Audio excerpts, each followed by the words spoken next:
Stark, Main & Co are a UK award-winning firm of chartered tax advisors and accountants committed to offering high-quality tax and business advisory services.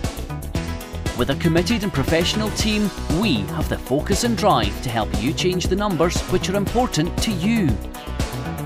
We are proud of the difference we can make together. Gala have moved up to second place in the Premiership after beating Boroughmuir 36-27 at Netherdale. But they did get a bit of a shock when they let a 21-0 lead slip away as the visitors reduced the gap to just 1 point. But Gala pulled away in the end to record a fairly comfortable win, scoring 5 tries in the process from Ewan Dodds, Craig Keddy, Craig Robertson, a penalty try and a touchdown by George Graham. Lee Miller kicked 4 conversions and a penalty to hit 90 points in Gala colours in competitive games this season. Reaction from coach George Graham. 21 points up after 22 minutes. You'd think we'd run away with it. But to be fair, all credit to Boroughmuir, they came back at us and they showed a bit of determination to limit us in that first half. And I thought, well, second half, had a bit of go at the guys for certain things that were going wrong. And I thought we'd kick on. But, you know, once again, Boroughmuir showed a bit of determination. And they really put us under the cosh for the first 20-25 minutes and they came back to 21-20. But, you know, our boys are showing a little bit of metal as well. I can't take nothing away from them. They have got a bit of character and they've got a bit of determination.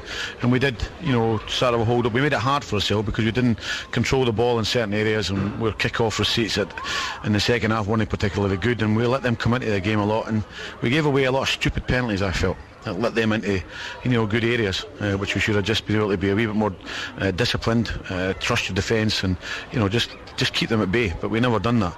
But, you know, we managed to score another couple of tries, got the bonus point, and, you know, to be fair, I'm really, really happy. Ayr defended their unbeaten record at the top of the Premiership with a 5th win and their second down in the Borders, taking the scalp of Melrose 22-12 after beating Gala a couple of weeks ago at Netherdale.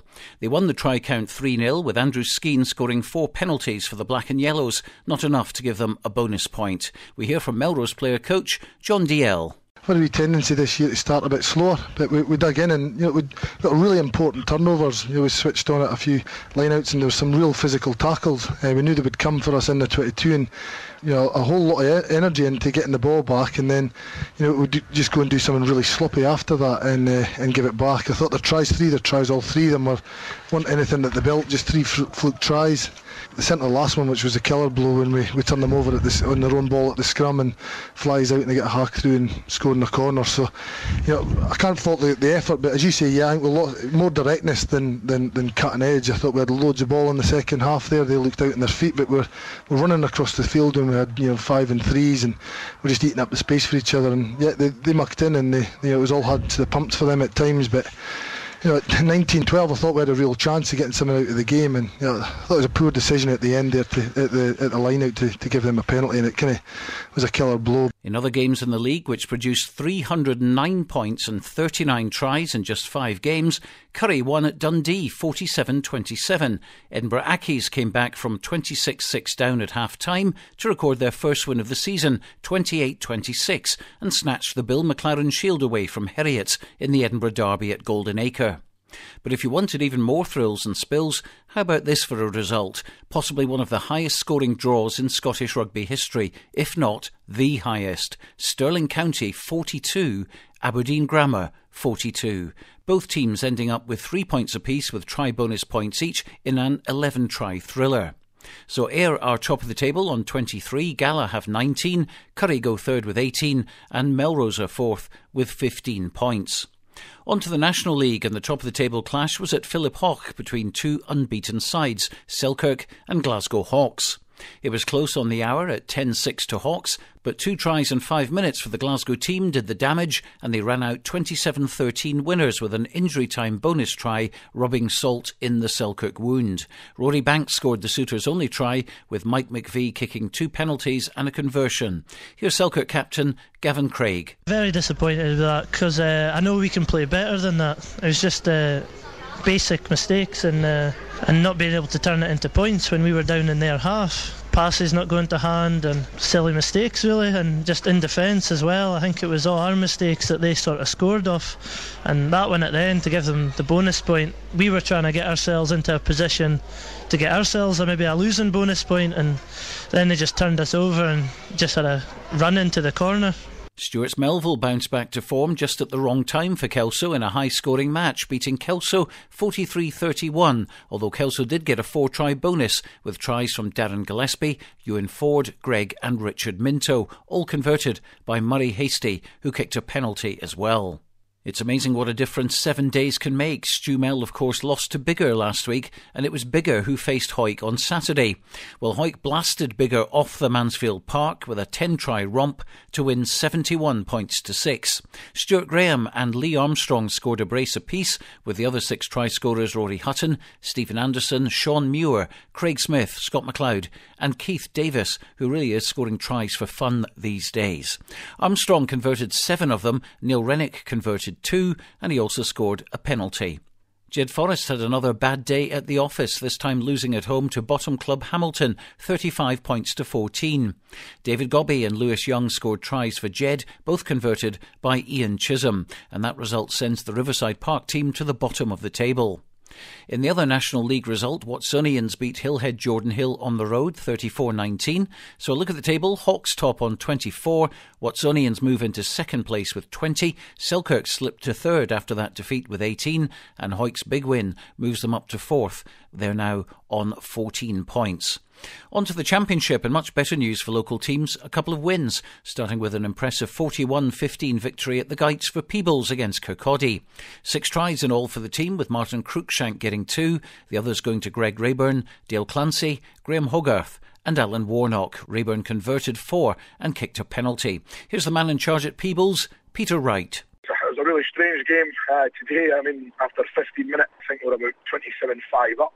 Scored a bonus point try by that time as well, and played some absolutely fantastic rugby in that first 20 minutes. And then Kirkcaldy got back into the game, and really from there on probably dominated the match with possession and territory, and we really had to hang on with a skin of our teeth at times. Our defence was absolutely magnificent at times. Every time we got the ball, though, we would try and we would do just too much, and we really lost our shape.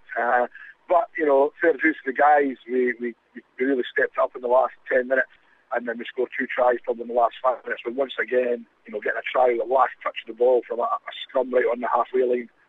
Number 8, Graham Hogarth, picked it up and just ran half a length of the pitch to score. So it was a strange game, but, you know, a good win, and I think ultimately our defence was tested really big time today against a big Kirkcaldy team. Hawick YM travelled to Morgan and came away with all 5 points. They won 29-10, scoring 5 tries. Greg Wiley got 2 of them, John Coots, Ryan Hogg and Michael Graham the others. Neil McComb and Ali Weir bagged a conversion each. Peebles are second in the table, Hawick YM are fourth. We hear from YM coach Jamie McFarlane. Well, it's always nice to get an away 5-pointer, so we're pleased in that respect.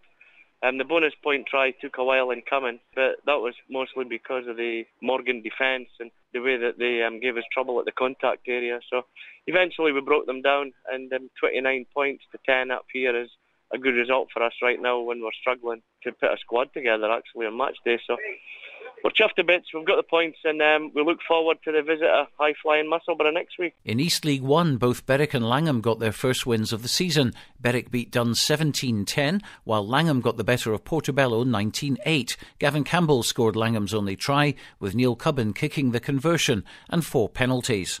In East League 2, both Hawick Harlequins and Hawick Lindeen got wins, meaning that all 4 Hawick sides won at the weekend. Tremendous achievement for the town. Quins beat Ross High away from home 34-8, while Lindeen beat Lismore 27-14. Also in the second division, Earlston hammered Edinburgh Northern 51-0, while Gala YM's game against Dalkeith was postponed. In the third division, well done to St Boswells, who remain unbeaten after 4 matches. They won 9-7 against Pennycook at Jenny Moore's Road, while Walkerburn beat Broughton on the road 24-15. Looking ahead to next week in the Premiership, Melrose make the long trek to Aberdeen Grammar and Gala go to Curry. Jed Forest visit table toppers Glasgow Hawks. Selkirk take on second-place Watsonians at Mireside, while at Poynter Park, the big local derby is Kelso versus Hawick. In the Championship, Hawick YM host table toppers Musselburgh, while Peebles visit Howe of Fife. In the East Leagues, Duns, Gallow IM and St Boswells are all at home, with unbeaten St Boswells having a showdown against the also unbeaten Inverleith in Division 3. For the latest Borders Rugby news, results, audio, video, stats and rankings, go to bordersrugby.net.